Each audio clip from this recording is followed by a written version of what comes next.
Dinosaurs did not roar. They could not. The vocal anatomy that gives mammals their powerful voice never evolved in any dinosaur lineage. Instead, these creatures produced sound through mechanisms so alien that they have taken decades to decipher. Today, 3D reconstructions of fossilized skull cavities and advanced acoustic modeling have finally let us hear what the Mesozoic actually sounded like. Parasaurolophus bellowed through its head crest like a living pipe organ, notes so deep they hover at the edge of human hearing. Tyrannosaurus rumbled at frequencies that traveled through the ground for kilometers. And one dinosaur did something no other animal has ever done. It broke the sound barrier with its own body. This was the real voice of the dinosaurs. It is stranger than anything Hollywood imagined. For over a century, we have been collectively wrong about the single most iconic sound in Earth's history. Every movie, every documentary, every child's impression of a dinosaur is built on a fundamental anatomical impossibility. Dinosaurs did not possess a larynx capable of producing a mammalian roar. They never could. Yet for decades, we never questioned it because the alternative seemed unknowable. Sound does not fossilize, or so we thought. Recently, a quiet revolution in paleoacoustics has changed everything. Using CT scans of exquisitely preserved skull fossils, scientists have begun 3D printing the actual air passages of extinct creatures and feeding them into computational acoustic models. They have reconstructed the resonant frequencies of hollow crests, modeled the infrasonic capabilities of colossal ribcages, and identified the preserved voice boxes of bird-like dinosaurs. What has emerged is not a collection of familiar noises, but an entirely alien sonic landscape, a world of deep seismic rumbles, sustained pipe organ drones, and whip cracks so violent they broke the sound barrier. This is no longer speculation. It is the closest we will ever come to hearing the genuine soundtrack of the Mesozoic, and it rewrites everything we thought we knew about how these animals communicated, hunted, and found each other across the vast prehistoric wilderness. Tonight, we are going to reconstruct that lost world in sound. Not the Hollywood roar parade, but the real, deeply strange, and haunting voices of the dinosaurs. To understand why the truth is so strange, we first have to confront the lie that became a cultural reflex. Close your eyes and summon the noise that defined half a century of cinema. The guttural roar of a Tyrannosaurus, the shriek of a velociraptor, the bellowing triumph of a mastodon-sized beast shaking the screen. These sounds were crafted with talent and imagination, a blend of elephant trumpets, tiger snarls, and even the slowed-down cry of a penguin. They felt real, because we had no other reference. Fossilized bones cannot whisper, and for most of paleontology's history, the voices of the lost world were considered a permanent blank. Sound, by its nature, decays instantly. It leaves no trace in the geological record, and so, the only voices we ever gave dinosaurs were the ones we borrowed from the mammals that inherited their Earth. The problem is anatomy. The larynx, the voice box that allows a lion to roar or a human to sing, is a feature of mammals. It sits protected in the throat, a delicate arrangement of cartilage and vibrating folds that dinosaurs simply never evolved. Theropods, sauropods, hadrosaurs, their lineage leads not to us, but to crocodiles and birds, two groups that produce sound in ways radically different from a mammal. A Tyrannosaurus could no more roar than a pelican could howl at the moon. So if they did not roar, what did they do? The answer began to emerge in the summer of 1995 in the high desert of northwestern New Mexico. A team from the New Mexico Museum of Natural History had spent weeks sweating through a remote fossil bed when a volunteer spotted something that stopped them cold. A skull. Not just any skull. It was a nearly complete cranium of Parasaurolophus, one of the most bizarre-looking creatures ever to walk the planet. 4.5 feet long, from beak to the tip of its backward sweeping crest. The fossil was so exquisitely preserved that the internal passages of that hollow tube were still intact. For the first time, scientists could see the actual plumbing of a dinosaur's built-in instrument. That crest had puzzled researchers for generations. Some thought it was a snorkel, others a weapon, or a display structure, or a kind of specialized radiator. But the New Mexico skull whispered a different secret into the ears of the few scientists who were listening the right way. One of them was a paleontologist named Tom Williamson, who began collaborating with computer scientists at Sandia National Laboratories. Their idea was radical. Treat the crest not as dead bone, but as a musical instrument. They would scan the skull, digitize the air passages, and feed those dimensions into an acoustic simulator to recreate the sounds that Parasaurolophus might actually have produced. When they ran the first model, what came out of the speakers was unlike any animal noise on Earth today. It was a deep, resonant drone, a low-frequency hum that hovered around 30 hertz, right at the very floor of human hearing. Below a certain threshold, you would feel it in your chest before you ever heard it with your ears. But here is the thing that makes this truly haunting. The crest was not a simple tube. Inside, it was a labyrinth of interconnected sinus passages that split and rejoined, creating a natural acoustic filter. The main resonance at 30 Hz was just the fundamental. The complex internal shape generated a cascade of overtones and valleys, a voice that could shift in timbre as the animal adjusted the soft tissues of its throat. Imagine a foghorn infused with the melancholy warble of a distant whale, a sound that could travel for miles across the humid Cretaceous forests. And it was not just one note. By changing the shape of its nasal passages, a Parasaurolophus could bend the pitch, not quite singing, not quite bellowing, but creating a sustained, almost pipe organ tone that other members of its herd would have felt as much as heard. The Sandia model was primitive by today's standards, but it broke a scientific dam. After a century of silence, paleontologists could now, with some confidence, point to a fossil and say, "This is what it sounded like." The rush to reconstruct other voices was immediate, and the next candidate was the one everyone really cared about, the predator. If Tyrannosaurus could not roar, then what was its voice? For an answer, researchers looked not to the larynx, which it lacked, but to its closest living relatives with a fossilizable voice box, crocodilians. A full-grown saltwater crocodile produces an infrasonic rumble, a sound so low that it exists mostly below the threshold of human hearing. It does this not with an open mouth but with a closed one, inflating its throat and vibrating the body cavity like a subwoofer. The sound travels not just through the air, but through the ground, a seismic pulse that can signal dominance, territory, or mating readiness over distances exceeding 20 kilometers. And crocodiles, unlike most birds, have the size and lung capacity to scale that principle up.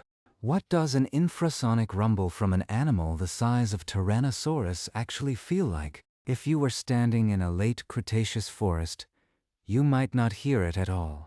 You would feel it, a pressure change in the air, a vibration rising through the soles of your feet, a deep and growing unease that something enormous was communicating just beyond the limits of your senses. That is the voice science now attributes to the largest terrestrial predator in Earth's history, a subsonic announcement that was less a threat and more an environmental fact. Yet for every great dinosaur, there were hundreds of smaller ones, and some of them left behind an even more astonishing clue. In 2023, a research team announced the discovery of a fossilized voice box in a dinosaur that was not a bird.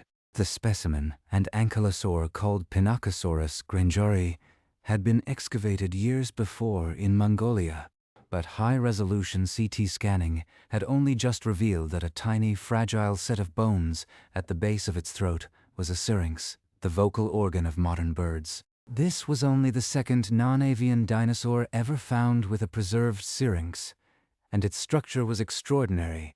Unlike the simple tube of a crocodile, the syrinx of Pinacosaurus was complex, with mobile elements that could have produced a range of sounds much higher and more varied than any low rumble. We are talking about chirps, whistles, maybe even something like the complex song of a modern bird. And Pinacosaurus was not a small, feathered raptor. It was a squat, armored tank of an animal, the last creature you would expect to sing like a songbird. The implication was staggering. If even a heavily armored ankylosaur possessed a syrinx, then the entire lineage of bird-like theropods could have been capable of complex vocalizations. The small dromaeosaurs, the oviraptorids, the troodontids, all the feathered predators that darted through the undergrowth, might have filled the Cretaceous air with whistles and trills. The silent world of our imagination was suddenly very loud indeed. This cascade of discoveries has now placed us on the threshold of a full acoustic reconstruction of the Mesozoic. Scientists have modeled the low-frequency calls of sauropods, capable of traveling hundreds of miles through the dense forests. They have identified the resonant frequencies of dozens of hadrosaur crests, each species with its own signature tone. They have even, in one case, discovered evidence of a completely unprecedented mode of sound production, one that no living animal possesses, and it has nothing to do with the throat. The loudest voice of the dinosaurs came from the tip of a tail, moving so fast that it shattered the sound barrier. That is where we are going next, into the physics of a sonic boom created by living flesh and the creature that weaponized sound itself. The whip-thin tails of a diplodocus were composed of over 80 individual vertebrae, tapering down to a tip no thicker than a human finger. For decades, paleontologists struggled to explain their purpose. They were too fragile for serious defense, too long for balance alone. Some dismissed them as evolutionary leftovers, a useless appendage trailing behind an animal that had already solved the problem of being enormous. Then, in the early 2000s, one researcher fed the biomechanical data into a supercomputer and watched the simulation play out with growing disbelief. The tail was not a leftover. It was a whip, not a metaphor, not a playful exaggeration. An actual, supersonic whip. The physics were unassailable. When a diplodocus swung its tail, the kinetic energy traveled down the vertebral chain, accelerating at each successive joint. The massive muscular base generated the force. But as the wave traveled into the narrowing segments, the velocity multiplied. By the time the energy reached that paper-thin tip, the speed had crossed 760 miles per hour, over 1,200 kilometers per h-hour. The speed of sound. And when the tip broke that barrier, it produced a miniature sonic boom. A sharp, percussive crack that rippled outward across the floodplains and fern prairies. No living animal on Earth today can produce a sonic boom with its own body. A whale can sing across an ocean. A howler monkey can deafen a neighbor. But no creature weaponizes the sound barrier itself. Diplodocus did. And it was not just a singular, aggressive display. Fossilized trackways show herds of sauropods moving in close formation, their tails overlapping. If even a fraction of those tails were being used to snap warnings to signal distress or to coordinate movement, then the sonic boom was not a rare event. It was background noise. Every few minutes, across the Jurassic Plains, another crack would ring out, a punctuation mark in the long conversation of giants. But here is what makes this revelation genuinely difficult to process. The whip crack was not the loudest noise in the dinosaurian repertoire. Not even close. It was simply the most sudden. For sustained, landscape-dominating sound, you had to look not to the tail, but to the throat, or rather, to the entire body cavity of an animal that made Diplodocus look almost graceful. The true masters of bass were the titanosaurs, the heaviest creatures ever to walk on land. Their lungs were not just respiratory organs. They were acoustic chambers the size of small cars. Computer models have shown that when a large sauropod vocalized using a closed mouth, crocodilian-style mechanism, the sound could drop as low as 5 Hz, 5 cycles per second. The human ear cannot hear 5 Hz. What it can do is feel it. At that frequency, sound stops behaving like sound. It becomes a pure physical pressure, a throb that passes through soil and bone and water as if they were not there. For a titanosaur, a 5 Hz call was not a noise. It was a seismic event, a low-frequency announcement that could travel hundreds of miles through the dense Mesozoic forests before dissipating into the bedrock. If you were a smaller dinosaur, you might never hear the call, but you would know it had happened. The ground would shiver, the air would tighten. Every instinct you possessed would be screaming that something very large and very far away had just declared its presence, and you had better pay attention. Paleontologists now believe that infrasound was the primary long-distance communication channel of the Cretaceous, not just for the titans, but for any animal large enough to pressurize its body cavity effectively, including the predators. Tyrannosaurus, as we have established, could not roar, but it could rumble. A closed-mouth, throat-inflated rumble that produced frequencies felt through the soles of the feet up to 20 kilometers away. Think about what that does to the experience of being in a Cretaceous forest. You cannot trust your ears to tell you what is near. Silence means nothing. The most dangerous things in your world announce themselves through your skin and your bones. You might be walking through a quiet glade, the only sounds the rustle of ferns and the distant trill of a small theropod. And then a wave of pressure would roll through your body, a deep, almost nauseating throb, and you would know that somewhere, just over the horizon, a Tyrannosaurus was awake and communicating. The forest was never quiet. It was humming at frequencies we cannot even perceive. Yet, to truly grasp the strangeness of this lost soundscape, we have to go even smaller. Not the giants, but the creatures that filled the spaces between them.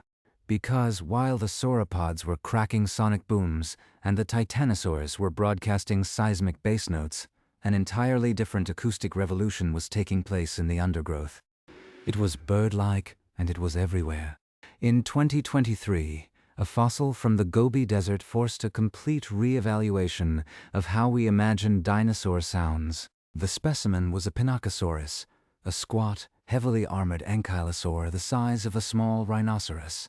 It was not a theropod, not a close bird relative. It was about as bird-like as a tank. But when researchers put the fossil through a high-resolution CT scanner, they found something they were not expecting. Preserved at the base of the throat was a tiny, fragile structure made of mineralized cartilage. A voice box, specifically a syrinx. For decades, the consensus had been that only the most bird-like theropods might have possessed the complex vocal apparatus needed for anything beyond simple grunts. The discovery of a syrinx in Pinacosaurus shattered that idea. If a heavily armored, non-theropod dinosaur could have a voice box capable of producing a range of whistles, chirps, and trills, then the potential for complex vocalization was widespread across the dinosaur family tree. The implications are haunting. Imagine walking through a Cretaceous forest at dawn. The giants are sending their infrasonic pulses through the soil. High above, the first pterosaurs are creaking in the thermal currents. And all around you, from the branches of ginkgo trees and the thickets of ferns, comes a chorus of bird-like songs. Not the exact songs of modern birds.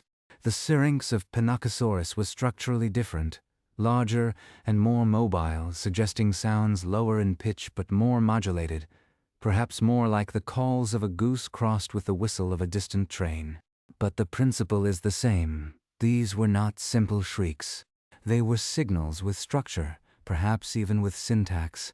Territory calls, courtship serenades, alarm signals that rippled through the flock. The Cretaceous undergrowth was not a silent backdrop to the drama of giants. It was a chattering, whistling, warbling hive of acoustic information. And then there were the small theropods, the dromaeosaurs, the troodontids, the oviraptorids, the feathered predators that ran on 2 legs and hunted in packs. They were the dinosaurs most closely related to modern birds, and if any group possessed the ancestral syrinx, it was them. Biologists who study vocal learning in birds have noted something profound about the syrinx. It allows for extreme vocal complexity with very little physical effort. A songbird can produce 2 notes at once, can modulate frequency faster than any mammal, can learn and imitate sounds from its environment.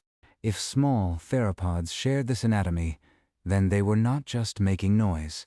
They were singing.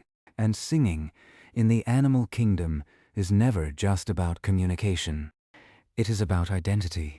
A song declares not just what you are, but who you are, your individual fitness, your lineage, your claim to a patch of sunlit territory. The forests of the Cretaceous may have rung with the competing songs of hundreds of individual theropods, each trying to outsing its rivals, each voice carrying through the humid air and weaving into a tapestry of sound that covered the entire planet.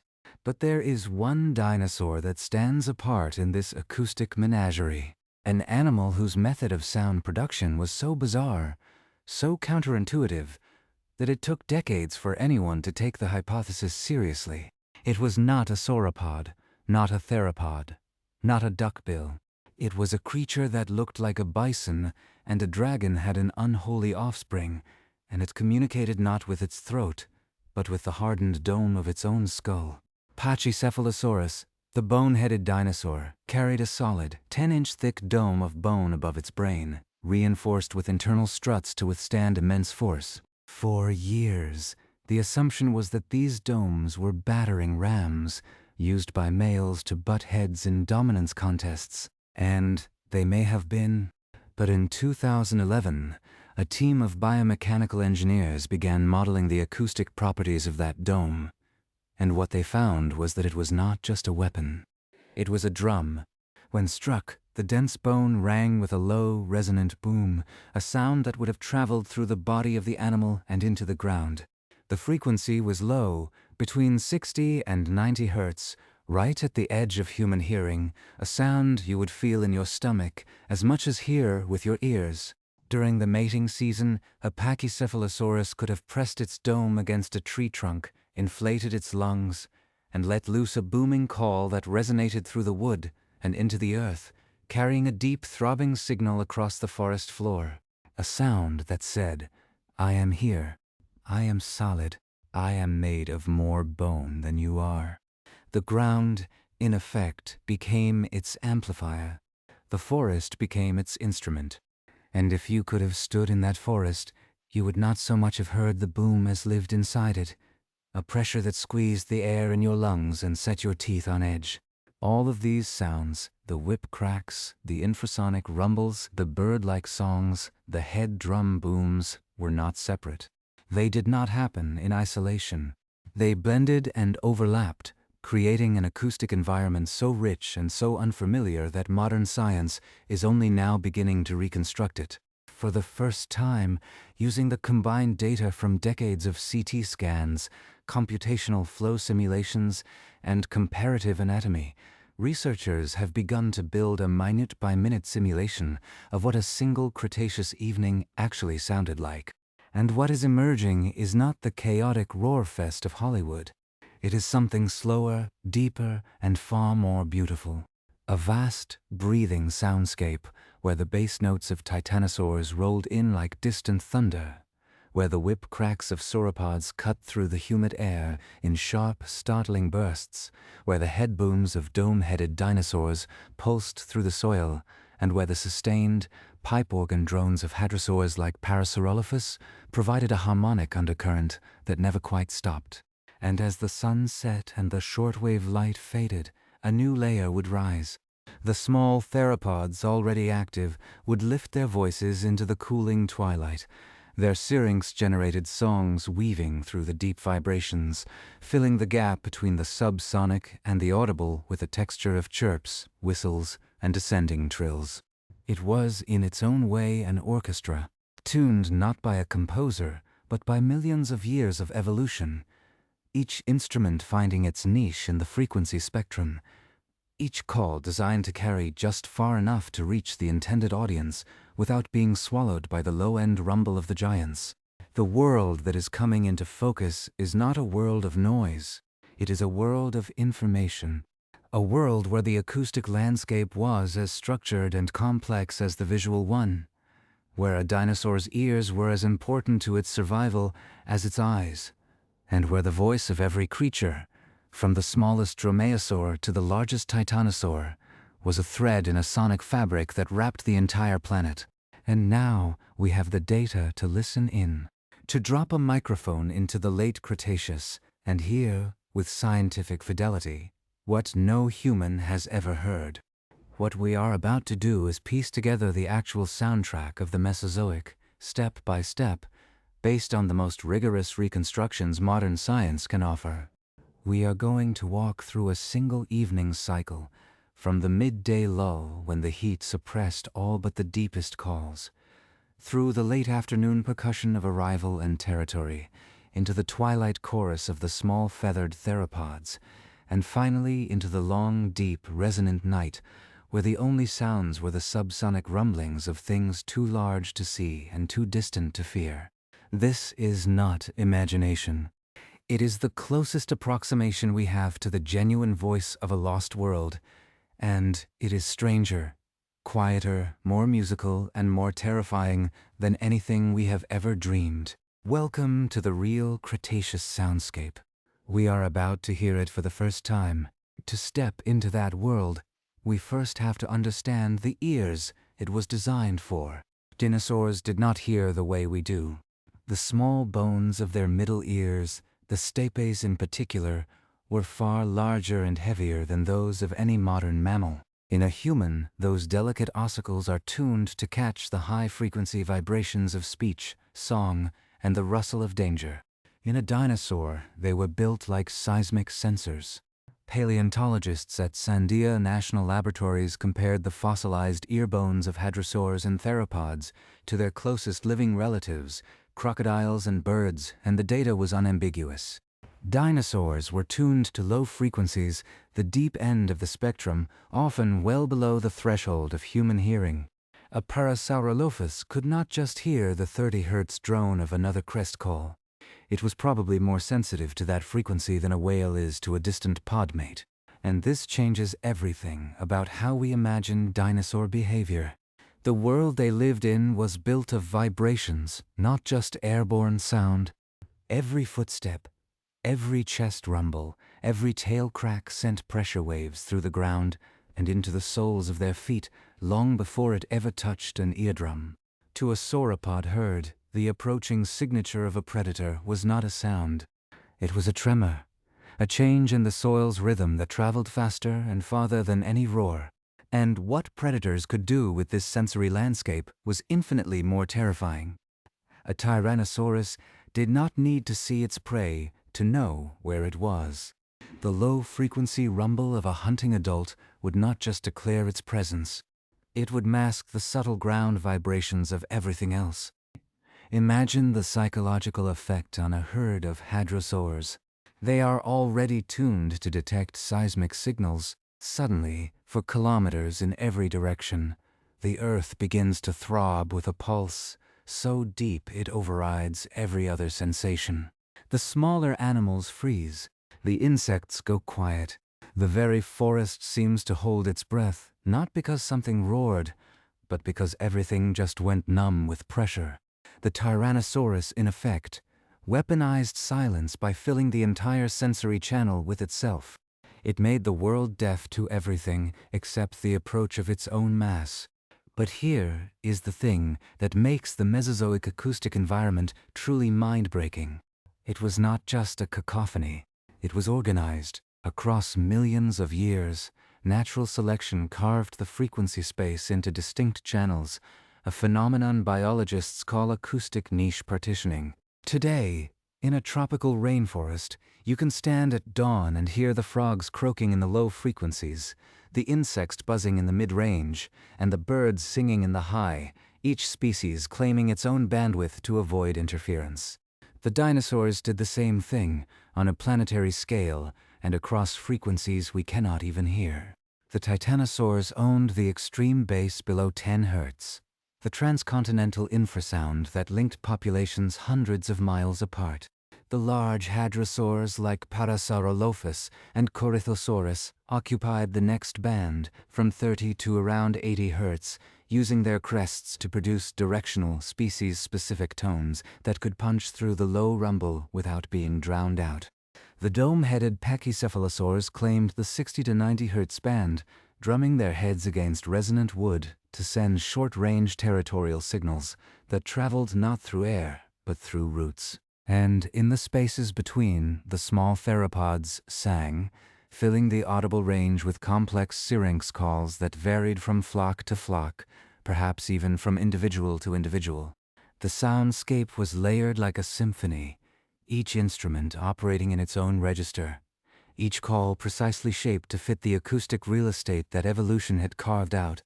But the most haunting layer of all belonged to a creature that stood at the boundary between the low and the audible, a sound that would have been the first thing to greet the dawn and the last to fade at dusk. The mating choruses of the hadrosaurs. We have the fossil evidence. Bone beds containing hundreds of Parasaurolophus individuals of varying ages, all concentrated in what were once coastal floodplains and river deltas. These were breeding grounds.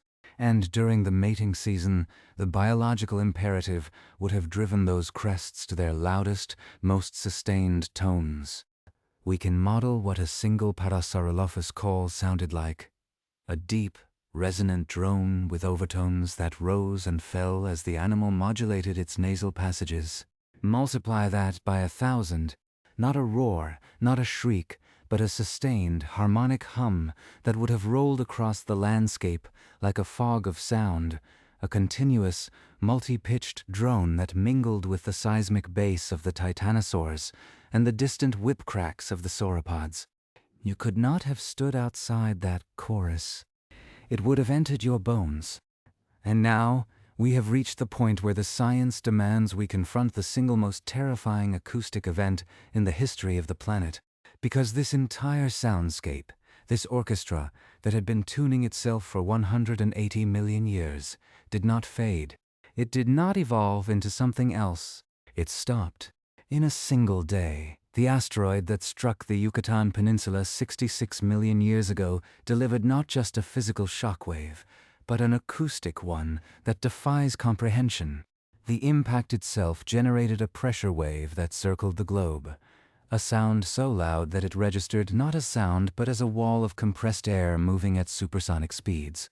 It was not heard.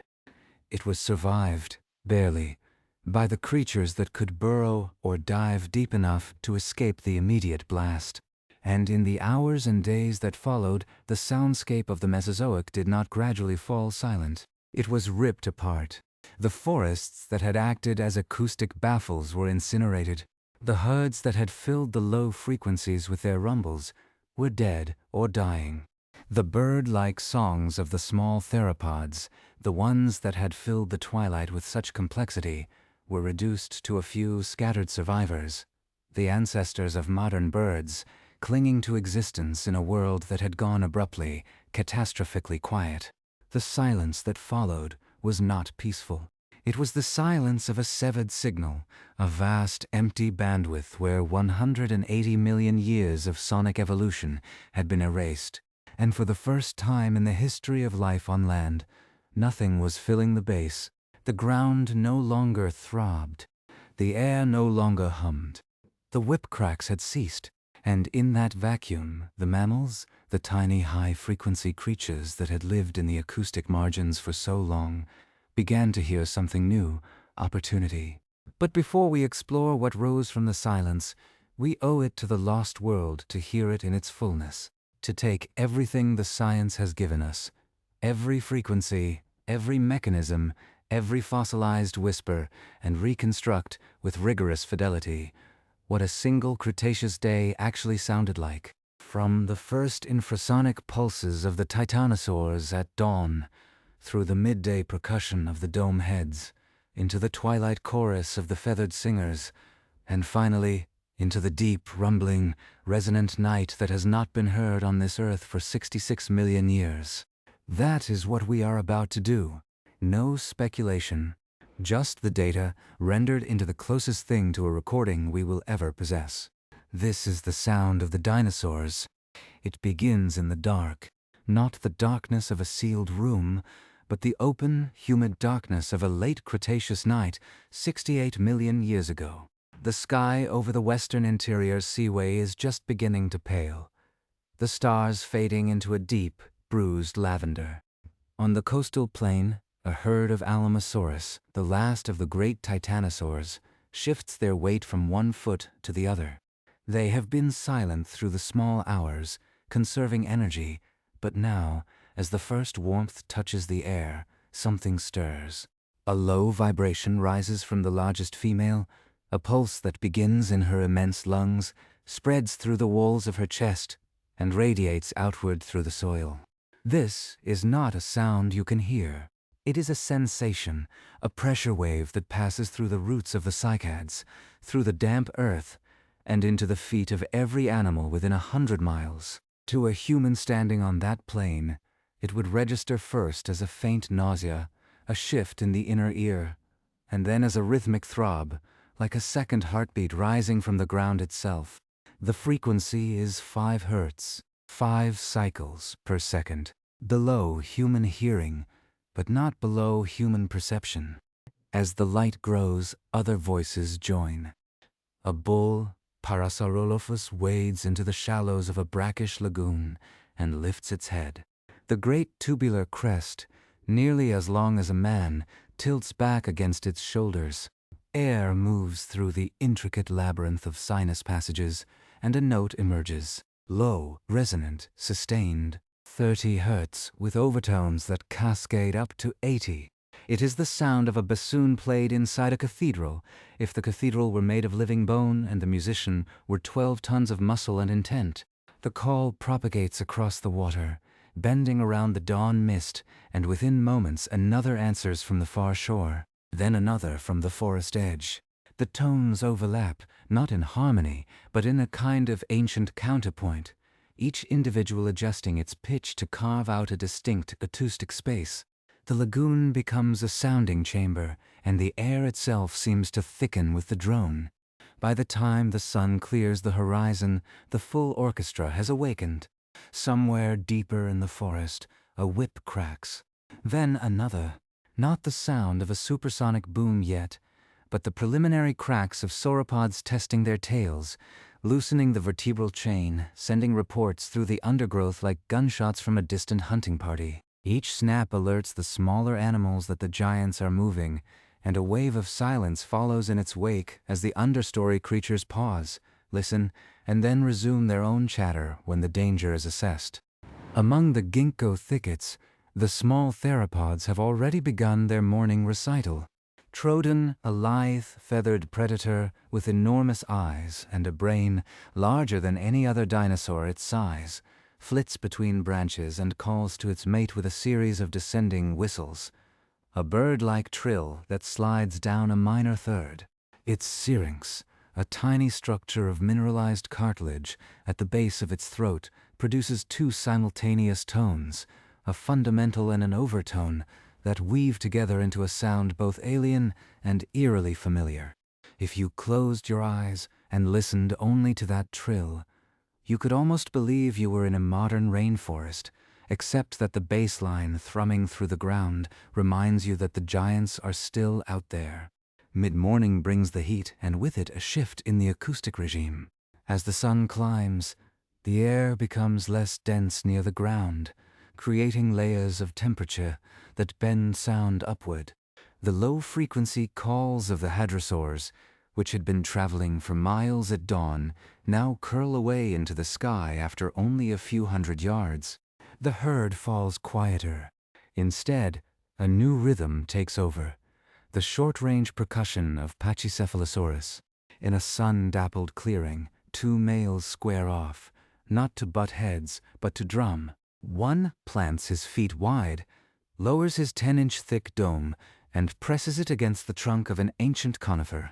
Then he pulses his throat, forcing air through a laryngeal mechanism that sends vibrations into the bone. The dome rings like a mallet striking a hollow log. The sound, 60 to 90 Hz, a resonant thud, travels through the trunk, into the roots, and spreads through the mycelial network of the forest floor. Every Pachycephalosaurus within a mile can feel it in the soles of their feet, a deep, percussive heartbeat that declares territory and fitness. The answering throb comes from the far side of the clearing, and the two exchange percussive phrases, a conversation of bone and wood that no airborne predator can easily intercept. Meanwhile, high above the forest canopy, the first pterosaurs of the day ride the thermals. Quetzalcoatlus, with a wingspan rivaling a small aircraft, has no syrinx, no larynx of any kind. But its massive beak, when opened and shut against the windstream, produces a rasping croak that carries for miles, a harsh, irregular punctuation to the rhythmic low end of the ground-bound dinosaurs. It is a reminder that the Mesozoic soundscape had a vertical dimension too, a layer of airborne calls that filled the space between the earth and the clouds. By midday, the acoustic world has contracted. The heat suppresses activity. The hadrosaurs retreat to the shade of the gallery forests along the rivers, their calls reduced to occasional grunts and the soft, close-range contact calls that mothers use to keep track of their young. The whip cracks cease as the sauropods stand motionless in the shallows, cooling their enormous bodies. The small theropods fall silent, conserving water and energy. For an hour or two, the only sounds are the buzz of insects, a sound that would be hauntingly familiar to any modern human, and the distant, barely perceptible rumble of the titanosaurs, whose infrasonic calls are unaffected by the heat because they travel through rock and soil rather than air. If you were standing in that midday forest, you might think it was peaceful, even quiet, but you would be wrong. The silence was not empty. It was full of information you could not hear. The ground was thrumming with the location data of every large dinosaur within 100 miles, a constant seismic telegraph that the animals were reading with their feet. To the dinosaurs, a quiet forest was a lie. The true conversation had simply moved below the audible threshold. The afternoon brings the return of the airborne calls, and with them, the most intricate vocal performances of the dinosaurian repertoire. As the temperature drops slightly, the hadrosaur herds emerge from the shadows and begin to move toward fresh feeding grounds. The movement triggers a wave of calls that sweep across the landscape ahead of the herd, alert competition, attracting mates and guiding stragglers. A Corythosaurus, subtly distinct from its Parasaurolophus cousin with a shorter, rounder crest, unleashes a rising call that starts at 40 Hz and glides up to 60, a whooping escalation that is answered by a dozen others in quick succession. The acoustic effect is a cascade of overlapping glissandos, a Doppler-like swell that washes over the plain. For a young hadrosaur, separated from its mother in the shuffle, the call is a homing beacon, a voice that cuts through the low din and says, "I am here, come to me." In the undergrowth, the small dromaeosaurs have begun their pre-mating displays. A male velociraptor, covered in iridescent feathers that shimmer in the angled light, fans his tail and begins a rapid, stuttering whistle, a sound almost like a modem from the distant future. His syrinx produces a series of frequency-modulated pulses, each one a snapshot of his respiratory health and his genetic quality. The females listen from the shadows, judging not the volume, but the precision. A single off note, a crack in the pulse, and he is dismissed. The selection pressure on these tiny, fragile voice boxes was enormous. They were the instruments of evolutionary success, and their complexity drove the development of the brain regions that would one day support the extraordinary vocal learning of modern songbirds. The songs you hear in your garden on a spring morning are, in a direct biological lineage, the descendants of these Cretaceous serenades.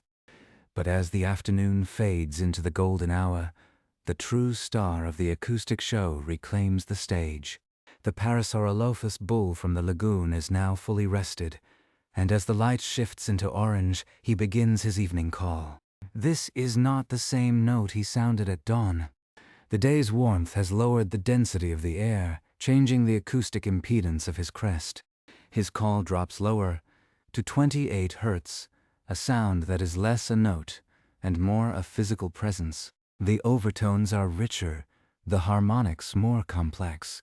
He sustains the call for nearly 20 seconds, an eternity in vocal performance, and when he stops, the silence that follows is almost a sound in itself, a vacuum of pressure that makes the ears ring. Then, from the east, the answer comes. A female. Her crest is slightly shorter, her resonance higher, around 35 Hz. They exchange calls across the lagoon, a slow, deliberate duet that will, if all goes well, draw them together by nightfall. Twilight is the hour of the small theropods. As the sun sinks below the distant mountains, the forest canopy begins to darken, and the diurnal birds fall silent. Their place is taken by the crepuscular hunters, the troodontids and oviraptorids that thrive in the ambiguous light. Their syrinx calls are different from those of their daylight cousins, more sustained, more melodic, designed not just to pierce the gloom, but to identify individuals in the growing dark. A pair of troodons sing a duet, male and female alternating phrases, a call and response that reaffirms their pair bond before the night's hunt. The song is haunting, a descending series of whistled notes that echo through the cycad groves and are absorbed by the thick, humid air. To a human ear, it would sound like a loon mixed with a distant flute. Alien, yet beautiful, a melody written by 100 million years of evolution for a world we will never fully know. And then, as the first stars appear, the giants of the night reclaim the frequency spectrum. The Dinosaurs, which have been idling at the edge of perception all day, begin their evening broadcasts. A male, Alamosaurus, separated from his herd by a thinning of the afternoon feeding grounds, calls out across the darkening plain. The frequency is below 5 Hz now, the air cooled and dense, carrying the infrasound with extraordinary efficiency. The call is not a roar, not a bellow, but a sustained seismic pulse that lasts for nearly a minute, a wave of pressure that rolls out across hundreds of miles. It is heard not with ears, but with bones, not by any single creature, but by the entire ecosystem. The forest itself seems to vibrate in sympathy. To the dinosaurs, this is not a dramatic event. It is simply the ambient background, the constant, reassuring signal that the world is as it should be. The titanosaurs are speaking. The earth is alive. The night is safe, but not entirely safe, for the infrasound of the titanosaurs does not go unnoticed by the predators. Somewhere in the deeper forest, a Tyrannosaurus lifts its head from a carcass and inflates its throat. It does not roar, it rumbles. The frequency is around 20 Hz, just above the infrasonic threshold, a sound that is felt more than it is heard, but that carries an unmistakable message. I am here. This is my territory. The rumble rolls out across the night, overlapping with the titanosaur pulses, adding a new layer to the dark symphony. The smaller animals freeze. The insects fall briefly silent. And then, after a pregnant pause, the night resumes its rhythm, the predator acknowledged and categorized, the danger assessed and dismissed for now. The Cretaceous night is not a time of random terror. It is a time of deep, structured communication, a conversation between the largest land animals the Earth would ever know, conducted in a language of pressure and vibration that we are only now, after 66 million years, beginning to comprehend. The whip crack of a diplodocus, 500 miles away, snaps through the cool air, a single sharp, supersonic punctuation mark that arrives a full second after the tail tip has broken the sound barrier. It is not a warning. It is an announcement, a male advertising his presence to any female within range using a mechanism that no living animal on Earth today possesses. The sound echoes off the distant cliffs and fades into the bass drone of the titanosaurs, becoming just another thread in the tapestry of the night. And then, around midnight, a new sound joins the chorus. It is faint at first, a low, guttural pulsing that cuts through the infrasound. This is the voice of a Pinacosaurus, the armored ankylosaur, calling to its young. The little ones have wandered too far from the nest, distracted by the scent of a fallen fern, and the mother is summoning them back. Her syrinx, that improbable voice box found in the Gobi fossil, produces a series of grunts and low whistles, sounds that the juveniles recognize instantly. They scramble back through the undergrowth, their own tiny syrinxes peeping in response, a domestic counterpoint to the epic chorus of the giants. It is a reminder that not all the voices of the Mesozoic were designed for distance. Some were meant for intimacy, for the quiet, private conversations between parent and child, conversations that sound, in their own way, remarkably close to those we might hear in a barnyard today. As the night deepens, the voices gradually thin. The small theropods cease their singing and roost. The hadrosaurs fall silent, their crests resting.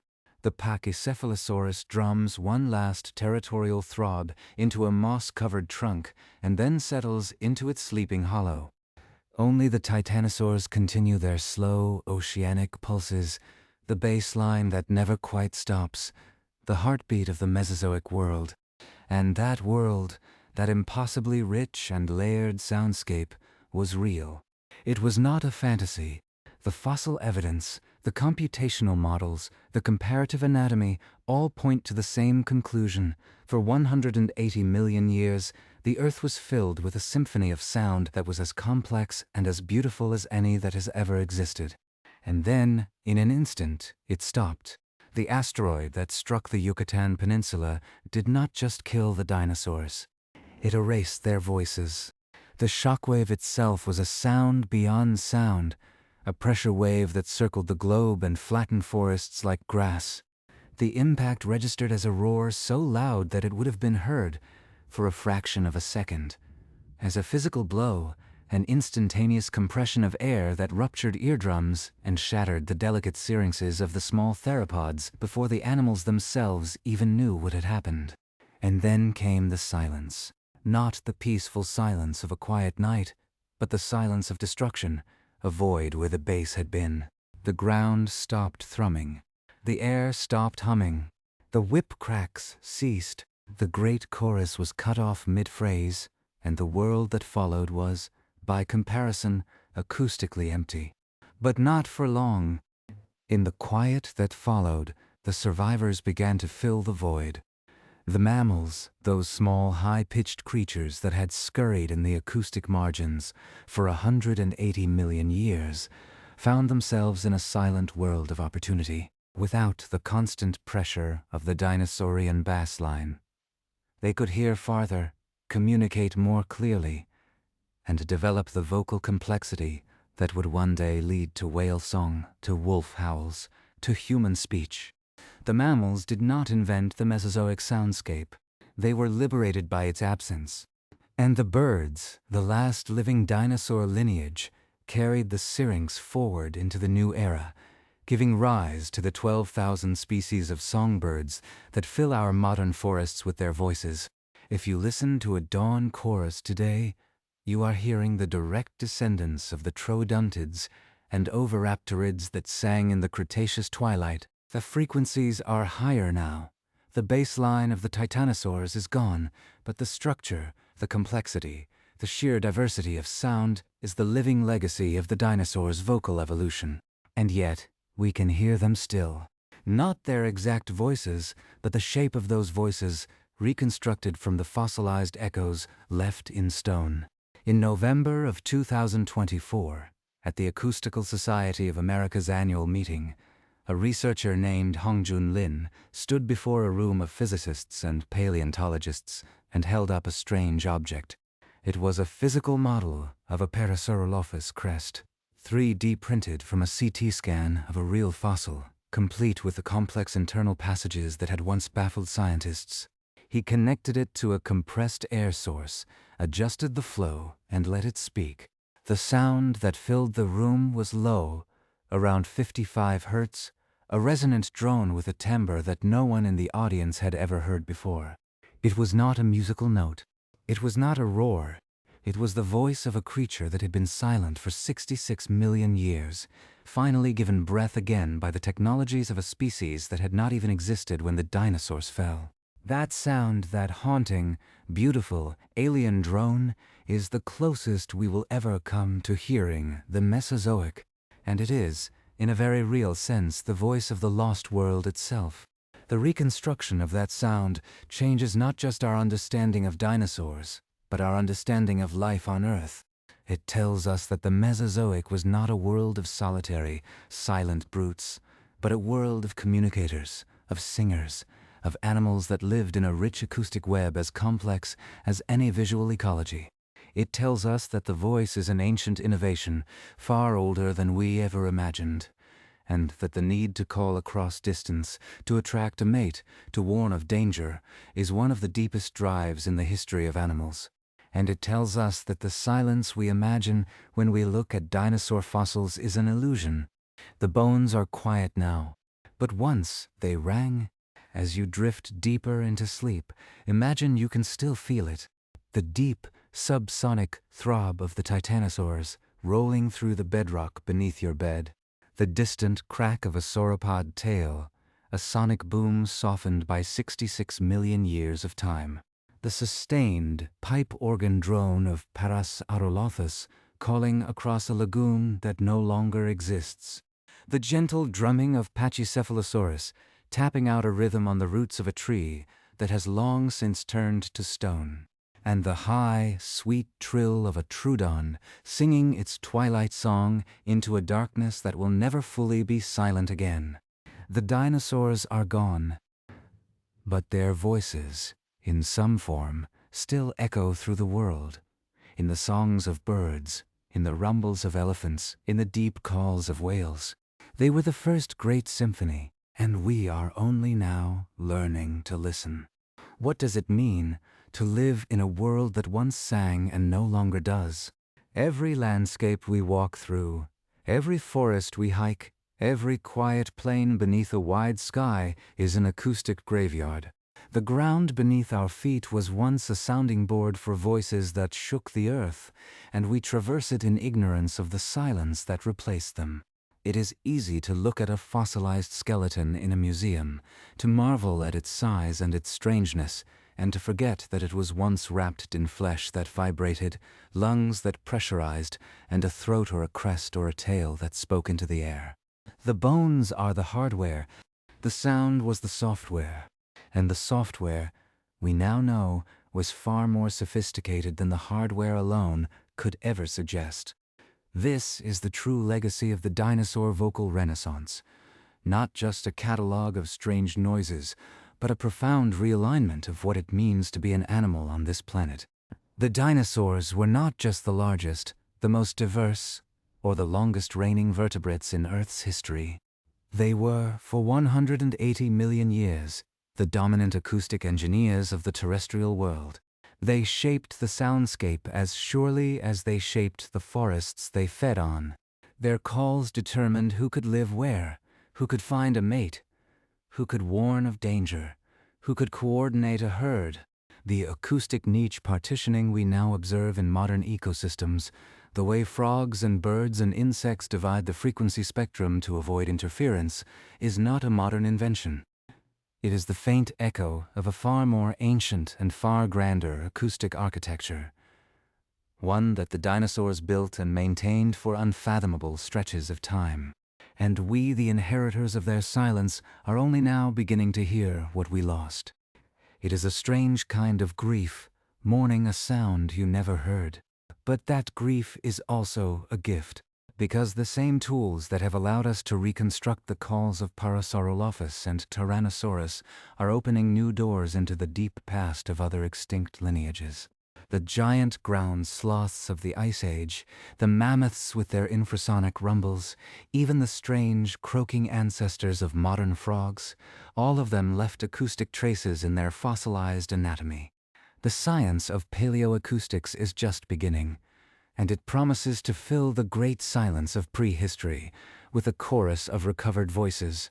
But there is a deeper question that lingers long after the last reconstructed call fades from the speakers.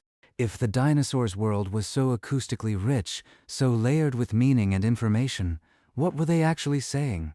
We can recreate the notes, but not the grammar. We know a Parasaurolophus could produce a sustained, harmonic drone, but we do not know if that drone carried a name, a warning, a love song, or a territory marker. We know Troodon could trill in descending minor thirds, but we do not know if that trill represented a simple contact call or a complex statement of individual identity. The music is there, but the language is lost, and that, perhaps, is the most haunting silence of all.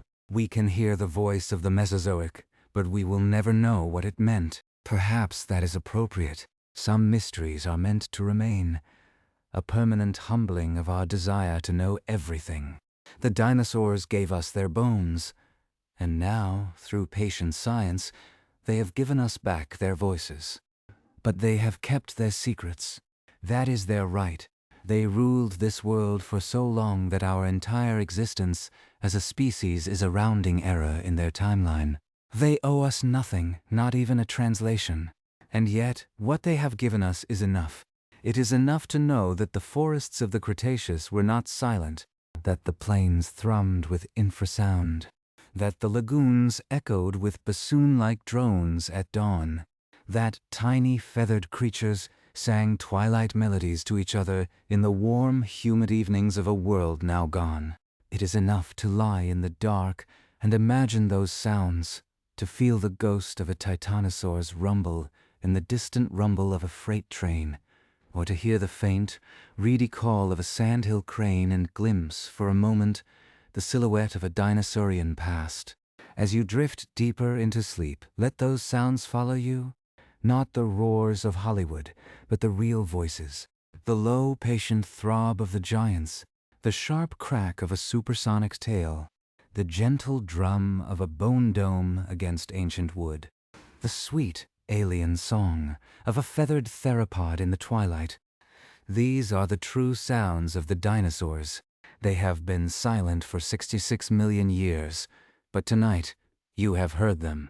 You have heard the first great symphony, and it is still playing, somewhere in the deep, shared memory of all living things.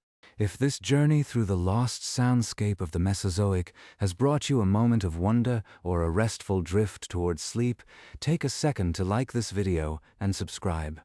It helps more than you know. Drop a comment telling me where in the world you are listening from and what time it is for you. It is always a pleasure to see this community gather from every corner of the globe in the quiet hours. I hope tonight your dreams are filled with deep, resonant drones and the gentle drumming of ancient heads against ancient trees. The dinosaurs are singing again, and you, now, are one of the few who has heard them. Sleep well.